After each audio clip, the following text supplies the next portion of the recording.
A jawbone, soaking in formalin, sits tucked away in the corner of a specimen room at a university in Kinshasa.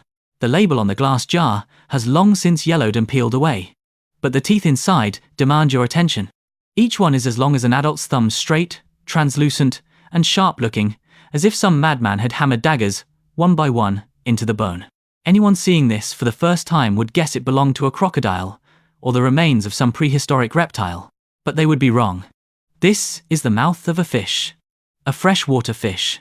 In the villages along the banks of the Congo River, the scars on the arms of old fishermen are more honest than any academic paper. Those wounds weren't torn. They were sliced, their edges as clean as a surgical scalpel's masterpiece. They call the creature responsible for these marks the water demon. And there is not a hint of exaggeration in their voices. When children wander too close to the riverbank, the elders don't offer gentle warnings. They yank them back with the urgency of someone pulling a comrade away from a minefield. This river may shimmer on the surface, but beneath the light hides a steel trap of evolution, forever ready to snap shut.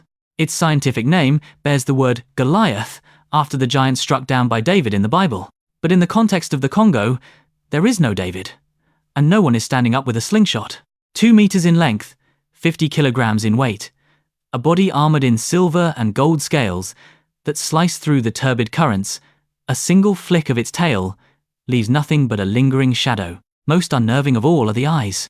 Crimson, like 2 warning lights embedded in a steel-grey skull. When you stare at it, it is staring back, calculating, and its reaction time is far faster than your ability to pull your foot out of the water. Some say it looks like a piranha magnified 100 times, but that comparison is too kind.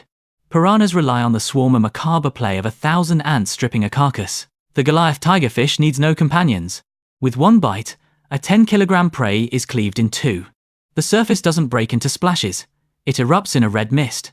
It doesn't chase, and it doesn't test its target. Once locked on, it is a terminal sprint.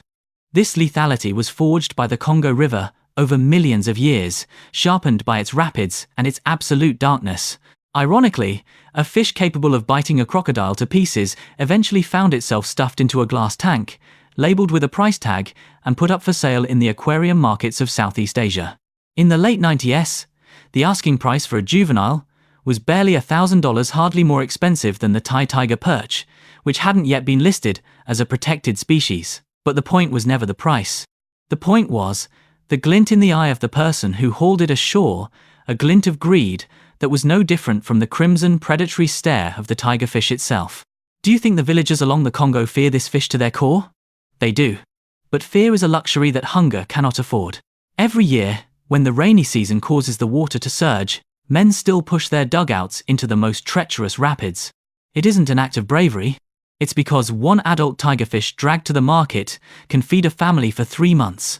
In the face of starvation, fear is never an insurmountable wall. Meanwhile, extreme anglers from the west fly into Kinshasa with heavy-duty steel leaders and custom hooks.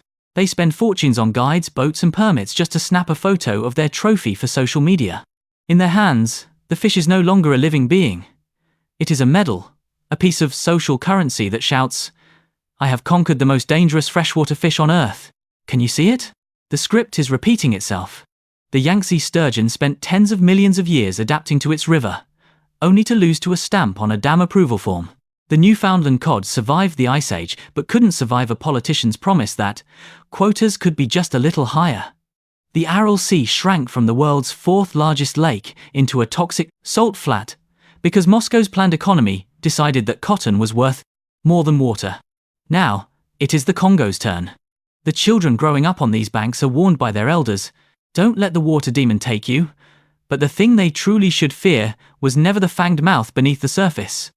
It was the hand holding the pen behind the mahogany desk. Standing here today, looking back, you arrive at a deeply uncomfortable verdict. Humanity was never short of warnings. Before every ecological collapse, the indicator species beat the drums and rang the bells. The Yangtze sturgeon was already invisible 30 years before its extinction. Scientists pleaded for years, and reports piled up in rooms. Newfoundland fishermen noticed their nets getting emptier, and the fish getting smaller a decade before the moratorium. But their cries were dismissed as anecdotal evidence, lacking statistical significance. Farmers around the Aral Sea watch their wells turn salty and their children fall ill, only to be told that national development requires sacrifice. Now, the Goliath Tigerfish is dwindling, and we are standing on a path we have already paced 1,000 times, pretending the dirt beneath our feet is new. Think about the absurdity of this timeline. In the 19th century, the Belgians stepped into the Congo basin and treated rubber trees like ATMs, cutting off the hands of locals as a way to file performance reports. Back then, no one cared what lived in the river, because the water was just a free highway for ivory and minerals. A century later, rubber has been replaced by cobalt, and ivory by lithium. The machete has become the excavator's bucket. But the Congo's role hasn't changed, it is still the mule hauling wealth for everyone else. The only difference is that the heavy metal silt dug up by those excavators is now seeping into the rapids where the tigerfish lives. So, congratulations to us. Humanity has saved the planet with electric cars and smartphones, and the price was merely bleeding another river dry. The Aral Sea was the dress rehearsal. Soviet engineers stood before a map and used a red pen to divert two great rivers to irrigate cotton fields. Decades later, the sea had shrunk to 1/10 of its size, and fishing boats lay grounded in a desert 80 kilometers from the shoreline, the rust on their hulls thicker than the paint. Children in nearby villages drink groundwater with toxic salt levels and breathe in pesticide dust blown from the dry lake bed. When the farmers reported it, the reply was always, "National development requires sacrifice." You can translate that sentence into French, English, or Chinese. You can change the century, the river, or the government, but the meaning never changes. The thing that must be sacrificed is always the river, always the people living on its banks, and always the creatures beneath the surface who do not have a vote.